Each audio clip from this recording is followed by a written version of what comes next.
Hi, my name is Frank Schaeffer.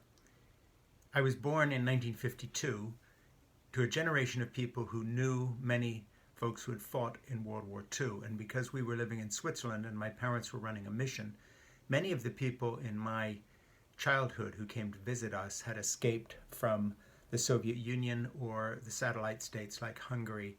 I remember Marika, who arrived with her feet bandaged, climbing over barbed wire in the snow to get out of Hungary. I remember a Czechoslovakian man, Mr. Cherny, who arrived, who had marks from the chains he had on his wrists when he was tortured by the Russians. My own childhood was marked by the Cuban Missile Crisis and wondering what was going to happen. Here in the States, kids were growing up hiding under their desks, fearing nuclear war.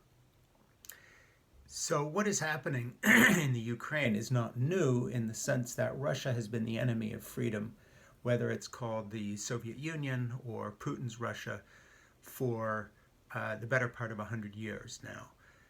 Across the planet, they have been persecutors. In Syria, they use poison gas to undo the defense of Aleppo and keep Bashar al-Assad in power. These are bad actors on the world stage and have been for a long time. That said, what is happening now is something new. It is an invasion of Western Europe, a democracy, unprovoked, absolutely no cause whatsoever except a territorial land grab.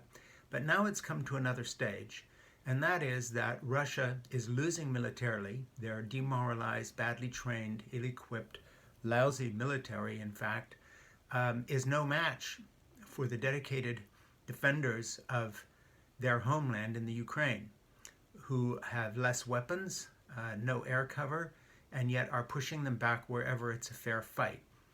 Where the Russians gain superiority is simply in one thing: shelling and bombing civilian institutions. Daycare centers have been bombed, maternity hospitals, a shoe factory, the water station in some town, or shelled. And they are bombed and shelled with impunity because the United States of America and our Western allies have so far not provided the top quality defensive weapons we could have provided, most notably drones with the ability to fire Hellfire missiles. If we were giving them those, they would be able to do far more about the artillery batteries that are hammering daycare centers and even veterinary clinics. Horrible things to demoralize and terrify the Ukrainian people into submitting to them in the same way they pulverized cities in Syria, finally bringing the people who had defended themselves there against Bashar al-Assad for years. What can we do about this? The first is a little moral clarity, please. You know, we look back on the World War II era and we say, what sort of sons of bitch pigs closed the door to fleeing Jews, whether it was Switzerland holding them up on the border or the US coming very late to the game of allowing unlimited Jewish immigration to the States, putting all sorts of roadblocks. What kind of military leaders decided not to bomb the railroad tracks leading to Auschwitz and Bergen-Belsen and the other concentration camps, bringing tens of thousands, hundreds of thousands of people for liquidation? We look back with shame on that history. We're doing the same thing again right now.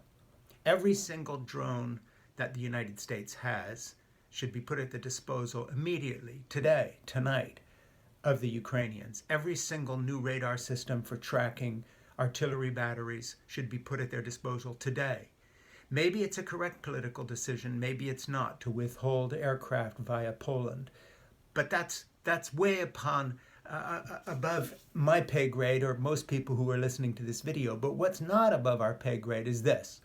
If Turkey can provide propeller-driven, crude drones that they make to the Ukrainian military that are making good use of them when everybody said, oh, well, these aren't going to be much use because they fly so slower than a little Cessna. And it's been a huge help to them. Imagine what our arsenal could do. So listen, I am a huge supporter of Joe Biden, have been for a long time, think he's doing a wonderful job in so many areas, but this is no time to go down in history with the people who didn't bomb the tracks to Auschwitz, to go down in history with the people who had terrible visa requirements for Jews fleeing Nazi Germany and Europe, This is no time to go down as Marshal Pétain did and the collaborators in France who worked with the Nazis and tried to have peace, as Churchill put it, when there is no peace, by meeting them halfway. We do not want a nuclear war. We cannot march into the Ukraine and fight side by side as a nation with the Ukrainians, but we can damn well do more than we are doing.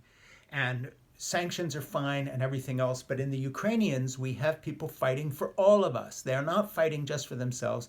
They are the bulwark between Vladimir Putin's demented aggression and you and me.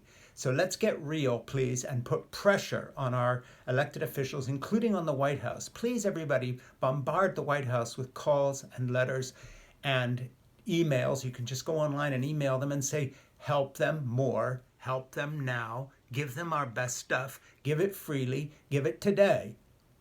Thank you. My name is Frank Schaeffer.